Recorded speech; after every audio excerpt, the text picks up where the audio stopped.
Sanusi nak saman semua orang ni tuan-tuan. Hati-hati bila korang kena saman lepas ni. Habislah. Okay, kita dengar. PAS ekstrim ke tidak ekstrim. Yang isu tentang masyarakat India, PAS tegur tak Mahathir? Itu je soalan saya sekarang. Lepas, kita tengok lepas ni, berkenaan dengan kenyataan Mahathir tersebut, berkenaan dengan masyarakat India di Malaysia, adakah PAS akan menegur Tun Mahathir? Ataupun dia akan jadi setan bisu je?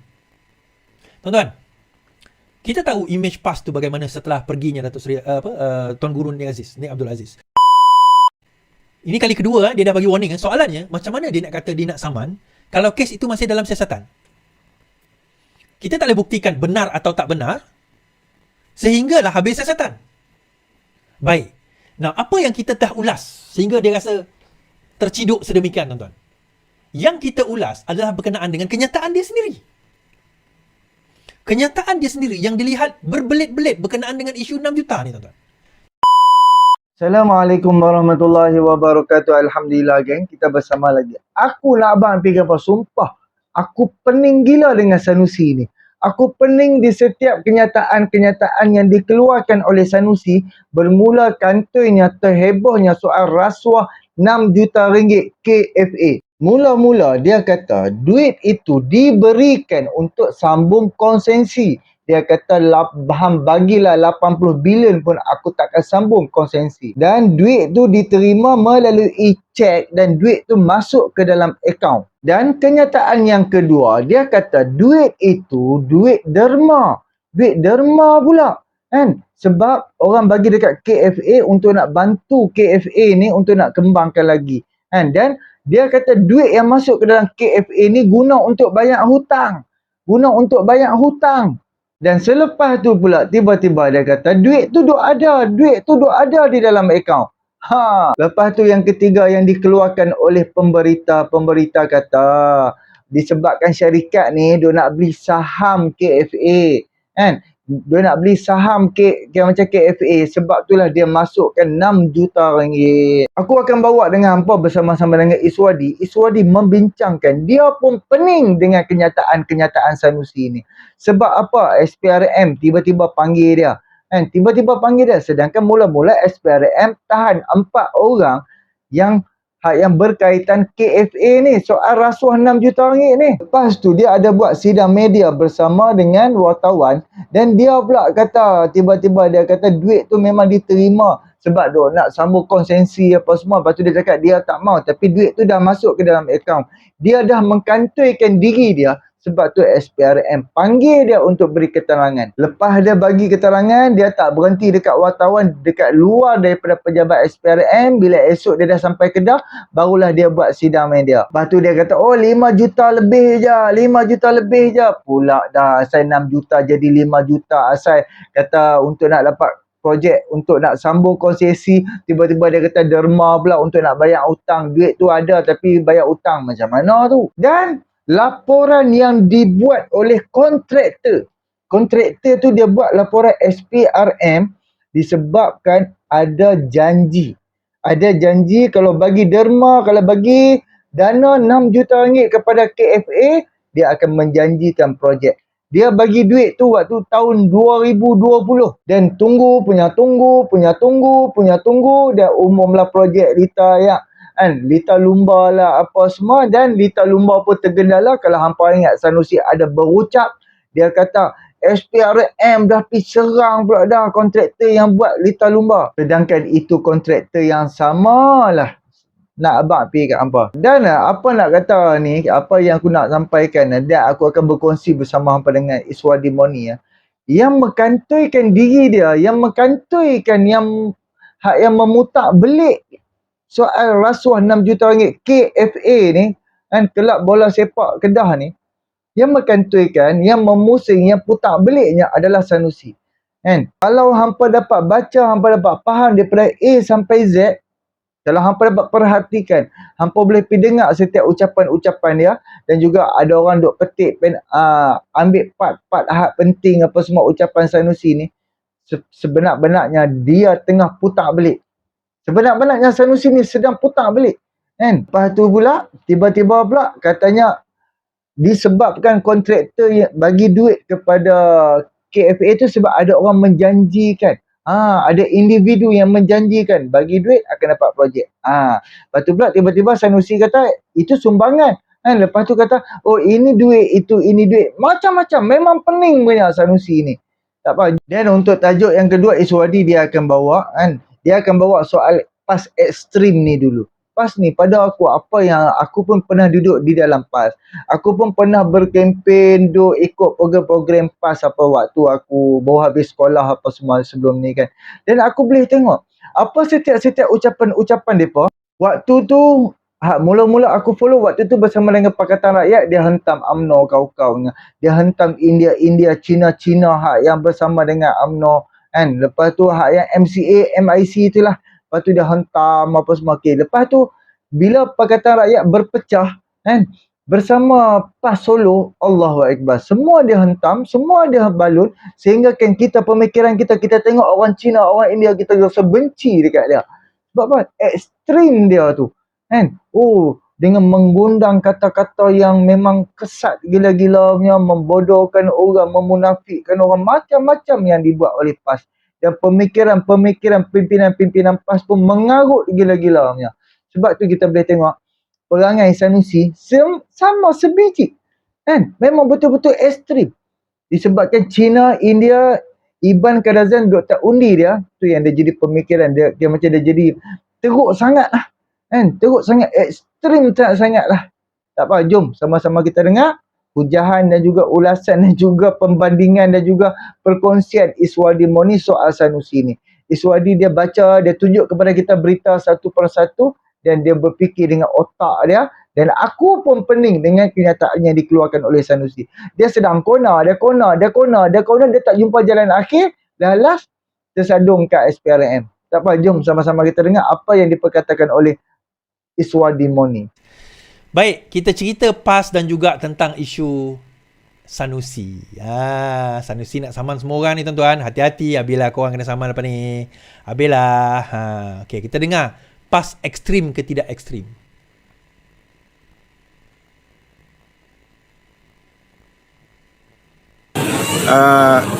Semua orang boleh menyebut ini adalah berita tahun 2020 retorik yang sedemikian, tetapi tidak disertakan dengan apa-apa bukti.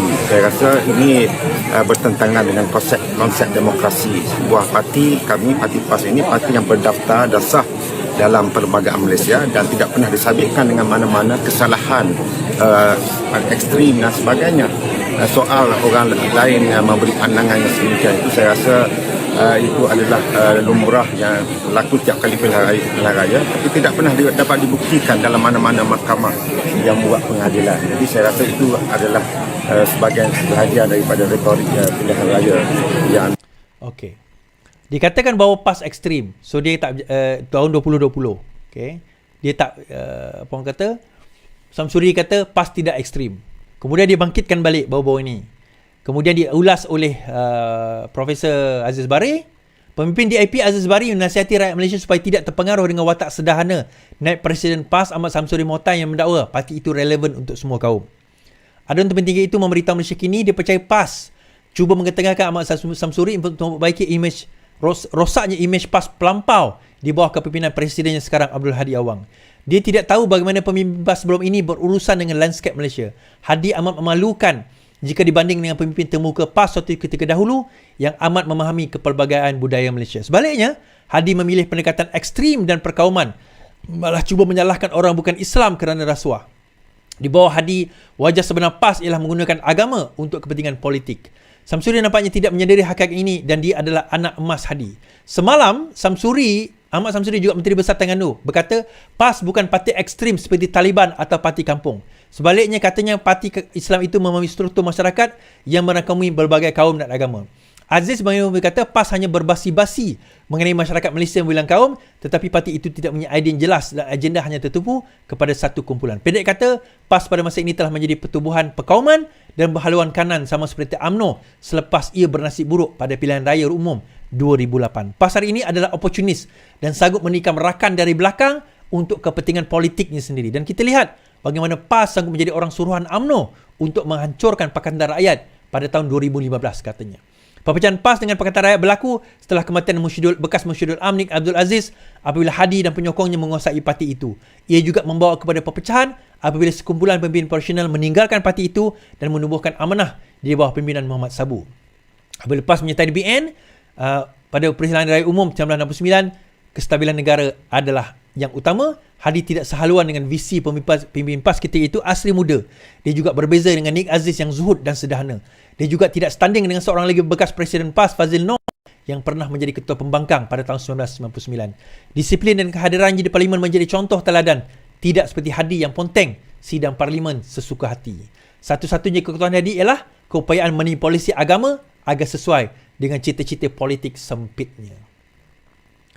Tuan-tuan, saya tak perlu ulas panjang cerita ni sebenarnya. Bila dia kata PAS itu sederhana, PAS itu berbilang kaum. Yang isu tentang masyarakat India, PAS tegur tak Mahathir? Itu je soalan saya sekarang. Lepas, kita tengok lepas ni, berkenaan dengan kenyataan Mahathir tersebut, berkenaan dengan masyarakat India di Malaysia, adakah PAS akan menegur Tun Mahathir? Ataupun dia akan jadi setan bisu je? Tuan-tuan, kita tahu image PAS tu bagaimana setelah perginya Datuk Seri Tuan Guru Nik Abdul Aziz. Sebelum itu kita ada Asri Muda, kita ada Fazil Noh, kita ada Nik Aziz, kita ada tokoh-tokoh dan wajah-wajah agamawan yang sederhana yang memahami landscape Malaysia. Bila datang Hadi Awang, kita nampak landscape itu telah berubah. Landscape itu telah menjadi satu landscape yang ekstrim. Dijadikan politik ini politik sempit. Dia kata orang ini liberal, orang ini kafir, orang itu orang kata fasik, orang ini dan sebagainya. Dia kata bahawa wajib menegakkan hukum hudud. Dia tuduh negara-negara kafir kerana tidak menegakkan hukum hudud. 3 kali UMNO bagi dia peluang bentang tentang hudud. Dia tak bentang pun tentang undang-undang hudud. 3 kali, tuan-tuan. Bukan sekali. 3 kali. So, dia gagal memanfaatkan peluang tersebut, tetapi dia dok tuduh orang lain. Saya nampak bahawa sebenarnya, bagi saya itulah, saya cadangkan hari itu, kalau boleh, nama Islam tu jangan ada pada parti. Nama Islam itu jangan ada pada parti. Kerana bukan Islam, nama agama. Nanti ada orang kata, oh jadi kau nak memisahkan di antara politik dengan agama. Siapa kata PAS politik? Adakah politik itu hanya parti? Adakah politik itu hanya parti? Bila kita bercakap tentang maksud politik adalah pentadbiran, kenegaraan. Agama menyentuh tentang isu undang-undang, isu keadilan, isu reformasi, islah. Itu adalah politik. Politik tak semestinya parti politik. Ada yang merujah, dia kata, oh Is cuba nak memisahkan, nampak sekularisme kat situ. Nak memisahkan agama dan politik. PAS bukannya politik. PAS parti politik. Salah satu komponen di dalam politik adalah parti. Buang agama daripada parti politik bukan bermakna membuang Islam tu ataupun politik tu daripada Islam. Islam dan politik tak akan boleh dipisahkan. Kerana Islam memacu dan memandu kita bagaimana kita nak mentadbir. Dia tak akan boleh dipisahkan. Tetapi, bila mana ada satu pihak menggunakan logo tersebut, slogan tersebut, nama tersebut, dan dia kata eksklusif hanya untuk dia. Tuan-tuan tak dengar? Saya dengar. Satu video, siapa yang mati di dalam mesyuarat PAS lagi mulia daripada mati di dalam sujud suatu sembahyang. Tu, ni Wan Azizah tu kalau tak sokong RU355, tanam dekat jirat Cina. Siapa undi PH dan juga BN masuk neraka. Politik suku, agama suku. UMNO itu membawa politik sekular. Akhirnya sembahyang 2 imam. Sembelihan tak halal. Kahwin tak sah. Dekat mana yang dikatakan tidak ada ekstremisme kat situ? Di negeri Samsuri sendiri berlaku. Dan dia pun tahu. Tapi of course sebagai seorang ahli politik, dia tak naklah bawa cerita tersebut kan. Wajah kesederhanaan yang dibawa oleh pimpinan-pimpinan PAS sebelum ini akhirnya just throw out of the window. Dan mereka yang membawa wajah sederhana ini dipanggil liberal. Padahal dia bukan liberal, tuan-tuan. Di dalam agama dia ada satu istilah wasatiyah. Wasatiyah bukan liberal. Liberal ni far left. Dia pula konservatif far right. Wasatiyah tengah-tengah. Yang kita nak bawa adalah pandangan Islam yang wasatiyah. Yang bukan ekstrim tetapi juga bukan culas atau cuai. Itu pandangan Islam yang kita kena bawa. Yang sebenarnya. Dia bukan ekstrim. Tetapi juga bukan juga culas yang liberal, bukan. Yang semuanya boleh. Itu bukan. Kita tengah-tengah. Kita melihat bahawa ada prinsip yang kita kena pegang. Ada perkara yang kita boleh kompromi. Kerana itu dibenar dan ada ruang di dalam agama. Dan untuk faham benda ni, kita kena ada ilmu. Bila tak ada ilmu, tu yang jadi ekstrim tu.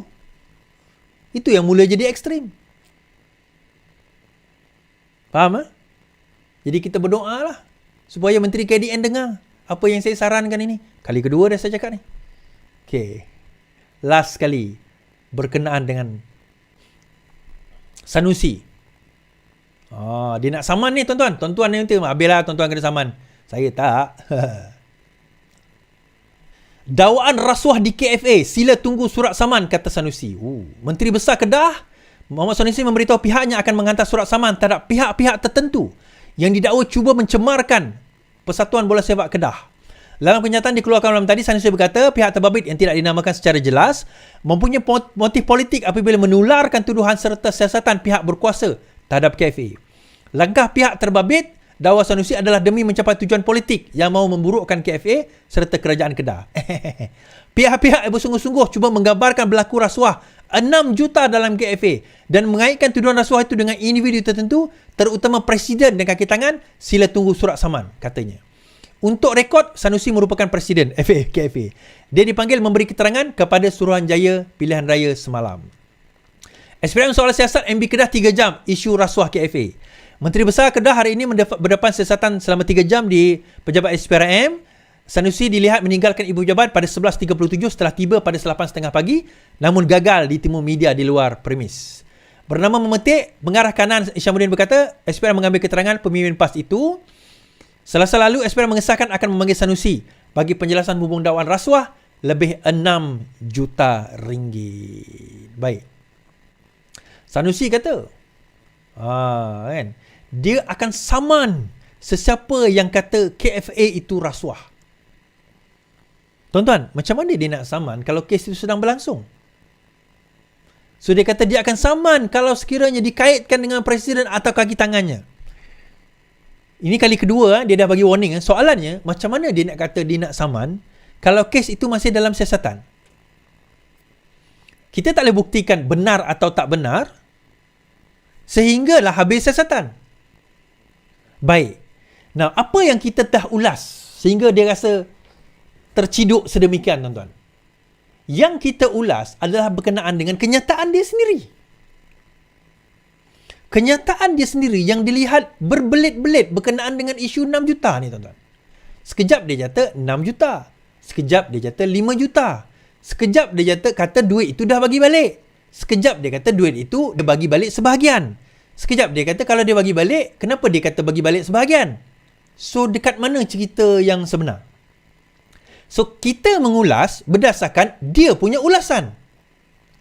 Kita mengulas berdasarkan ulasan dia yang dia sebut mengenai perkara tersebut. Perkara kes KFA ni. So, kita ulas.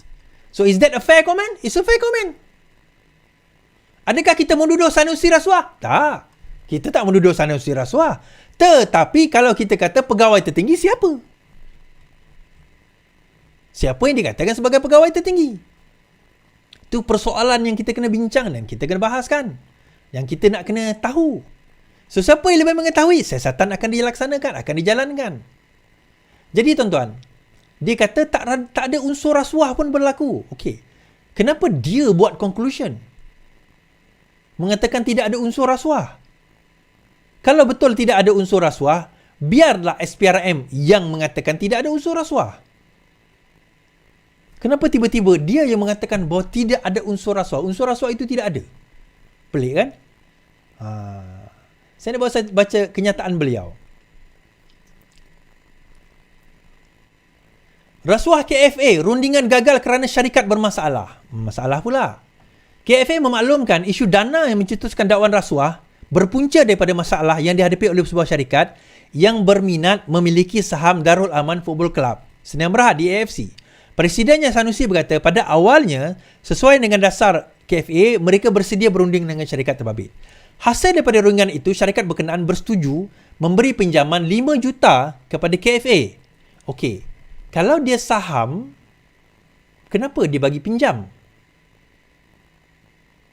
Sebagai bukti komitmen pembelian saham DAFC yang bernilai 30 juta.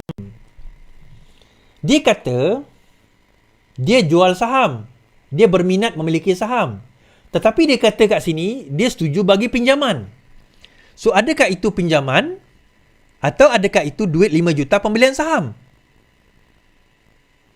So, timbul persoalan kita kat situ, tuan-tuan. Timbul persoalan kita kat situ. Duit tu duit apa? Adakah beli saham ke pinjaman? Okey, tak apa. Sebanyak 5 juta telah depositkan ke akaun KFA pada tahun 2020. Namun, rundingan seterusnya gagal mencapai kata sepakat setelah KFA mendapati syarikat tersebut bermasalah, menyebabkan proses rundingan dihentikan serta-merta. Okey. So, dia dah masukkan 5 juta. So, bila 5 juta, bila dia buat kajian, dia kata, dia buat pinjaman lah. Dia kata, syarikat itu bagi pinjaman 5 juta. Kemudian dia kata, dalam 5 juta itu, ada masalah. Maka disebabkan masalah, maka dia pun, ayat dia adalah, rundingan dihentikan serta-merta. Rundingan dihentikan serta-merta. Baik. Saya nak dengarlah kenyataan Sanusi yang sebenar ni, kan. Apa kata kita dengar, tuan-tuan?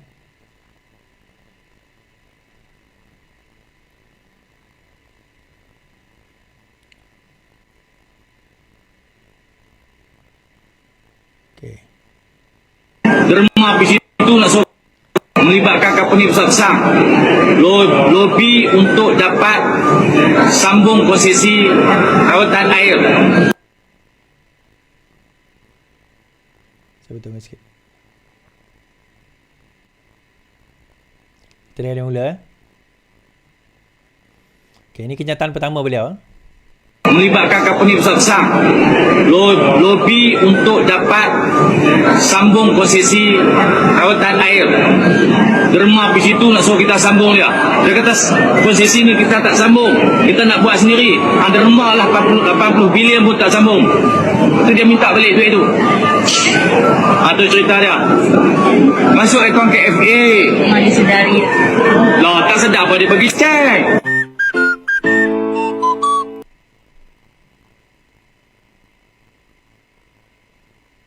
Okay, dia kata dia bagi cek, kan. Okay, kita dengar kenyataan kedua pula. Sumbangan bukan 6 juta tau. Sumbangan tu 5 je. Kita guna duit tu bayar hutang. Mereka tak mau bagilah. Mereka kata berlaku penyelewengan dalam KFA. Sebenarnya tak berlaku. Duit sumbangan tu ada dalam KFA. Duit duduk dalam KFA. Tak pergi mana pun. Kita guna bayar hutang. Rasuah apa?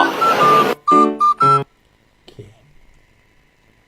Jadi, dia kata, mula-mula, okay, saya cuba nak faham pada cakap ni. Macam poin lain dia cakap berbelit. Saya tak faham. Sanusi juga Menteri Besar berkata syarikat berkenaan kemudian menuntut agar pinjaman tersebut dikembalikan dan berdasarkan kemampuan kewangan, KFA mereka meminta 1.3 juta daripada 5 juta. Pada waktu sama, dakwa Sanusi sebuah syarikat senarai awam mendakwa 5 juta tersebut adalah wang mereka yang sebenarnya diberikan kepada syarikat yang berunding dengan KFA. Sanusi kata sebuah syarikat senarai awam mendakwa 5 juta tersebut adalah wang yang mereka sebenarnya diberikan kepada syarikat yang berunding dengan KFA. Katanya wang berkenaan didakwa diberikan untuk mendorong kerjasama atau melaksana menyambung konsesi rawatan bekalan air atas nama syarikat lain. Air? Ini semana satu cerita dia ni. Aku tak faham aku cerita dia ni. Okay. Saya cuba faham, tuan-tuan. Yalah, kita dapat video setengah-setengah ni, kita pun tak tengok keseluruhan. Mungkin SPRM lebih tahu kot. Pada video awal tadi dia kata duit itu sumbangan ke dalam KFA. Sumbangan ke dalam KFA. So, untuk sambung konsesi air. Dia kata bagilah 80 bilion pun kita tak nak sambung. Lepas tu dia bagi balik. Okay, itu dakwaan pertama. Lepas tu dia kata bukan 6 juta, 5 juta. Okey lah, bukan 6 juta, 5 juta. Tak apalah, tak kisah. So, dia kata 5 juta. 5 juta itu dia kata bahawa kita dengar tadi dia sebut Lagi lah dia kata berlaku penyelewengan dalam KFA tu bayar hutang. Bayar hutang. untuk bayar hutang. Sumbangan tu 5 je. Kita guna duit tu bayar hutang. Sumbangan itu 5, kita guna duit itu bayar hutang. Aku dah pening. Dia bagi sumbangan. Dia kata duit itu untuk bayar hutang. Yang pertama tadi dia kata dia bagi balik. Baik, mungkin saya cuba nak konsalkan cerita dia dulu. Ini berkemungkinan cerita dia macam ni. Sebuah syarikat berminat nak beli saham. Betul lah Sanusi Kalau betul dengan aku kalau aku salah nak beli saham KFA. Syarikat itu katanya berkemungkinan fikir kalau dia bagi duit atau nak beli saham tersebut, dia boleh dapat projek berapa juta-juta tu kan. So dia masukkan 5 juta. So bila dia masuk 5 juta sebagai pinjaman, kalau ikut dalam SPRM tadi dia kata sebagai pinjaman. Lepas tu dia tengok syarikat ini bermasalah. So dia bagi balik duit whatever masalah lah. Syarikat itu minta balik duit lah 5 juta. So KFA kata saya boleh bagi 1.5 juta saja, balance saya tak boleh bagi. So bermakna balance itu telah digunakan. Dia kata kalau ikut Sanusi kata tadi untuk bayar hutang. So maksudnya 3.5 juta digunakan untuk bayar hutang. So dia hanya boleh bagi balik 1.5 juta. Baik. Kemudian Sanusi kata bukan rasuah. Dia kata itu bukan rasuah. Dia jawab, dia ulas. Paling luar biasa, dakwanya syarikat senarai awam itu yang tidak pernah berurusan dengan KFA turut menuntut wang berkenaan. Surat tuntutan diberi salinannya kepada KFA. Semalam Sanusi dilaporkan selesai memberi keterangan. Siasatan dijalankan setelah SPRM menerima laporan daripada kontraktor. Kontraktor itu, syarikat itu yang mendakwa mereka dijanjikan projek di Kedah jika dia menyalurkan dana kepada KFA. Namun tidak memperolehnya setelah berbuat demikian. Sanusi juga sebelum ini mendakwa dia menjadi sasaran pihak tertentu di sebalik plot. Katanya dia tidak timbul sama ada penyelewengan atau pecah manah 6 juta kerana 5 juta. Dia Sanusi saya nak beritahu lah. Dia bukan jumlah. Dia 6 juta ke 5 juta tu tak penting. Yang penting perbuatan. Dia 6 juta ke 5 juta ke 4 juta ke 1 juta ke tak penting. Yang ini penting masa pendakwaan nanti. Yang sekarang ini siasatan tak penting. Dakwa Sanusi, pihak yang melakukan penipuan ialah syarikat yang berunding dengan KFA. Manakala yang terperdaya dengan janji-janji projek adalah syarikat senarai awam berkenaan. Menurutnya, kedua-dua syarikat berkenaan tidak mendapat sebarang projek yang diharapkan walaupun telah mendapat memberi pinjaman kepada KFA. Tiada penyalahgunaan, songlap dan sebagainya. Okey, saya faham. So, menurut Sanusi, dia kata, ada satu syarikat ni, syarikat senaraian awam ni, jumpa dengan satu syarikat X. Syarikat X ni kata, kita boleh dapat projek dengan syarat syarikat ni masuk duit 5 juta dalam KFA. So, dia pun masuk duit 5 juta dalam KFA. Dia kata syarikat X ni yang menjanjikan, bukannya KFA. Syarikat X ni yang menjanjikan projek, bukannya KFA, bukan presiden, bukan CEO. Syarikat X. So, sekarang ini syarikat awam ini pun, syarikat kontraktor ni pun terpedaya dan KFA tak tahu apa-apa. Yang menjanjikan syarikat X. Cuma dalam wawancara dan temu ramah, dia tak namakan pun apakah syarikat X tersebut. Siapakah syarikat X tersebut, dia tak namakan. Tak apalah, mungkin dia sebut dalam dengan SPRM kot. Tak apalah, itu masih dalam siasatan, tak ada isu. Now, katakanlah ada syarikat X. Katakanlah ada syarikat X. Syarikat X itu dipanggil. Syarikat X, kalau dia nak janjikan sesuatu, mesti dia akan dapat janji daripada seseorang. Logik tak? Takkan syarikat X yang bukan kerja dengan KFA tiba-tiba nak menjanjikan syarikat syarikat awam ni, senaraian awam ini suruh masukkan duit tanpa dia ada kuasa ataupun ada at least dia tahu akan dapat projek tu. Sebab bukan masuk dalam akaun dia, masuk dalam KFA. So, nanti syarikat X tu akan kata, saya mendapat, contoh kalau betul lah wujud syarikat X tu, saya mendapat jaminan daripada si fulan bin si fulan. Tak tahulah siapa kan, contoh. Maka dia kena ke hadapan syarikat X itu. Cuma dalam siasatan sekarang ini tidak wujud, tidak disebut dan tidak keluar. Sama daripada Sanusi atau SPRM, mungkin dah lepas SPRM tak boleh nak keluar ke dah. Siapakah syarikat yang dikatakan menjadi orang tengah tersebut. Okey, geng. Alhamdulillah kita dah bersama dengan Iswadi. Tunggulah Sanusi duk nak saman. Macam mana dia duk nak saman sedangkan kes ni pun duk tak selesai lagi. Belum naik mahkamah lagi. Baru di dalam perbicaraan ni macam siasatan SPRM lagi. Dia ni cerita dia, Sanusi ni kalau dia mati akal, dia ugut dia nak saman.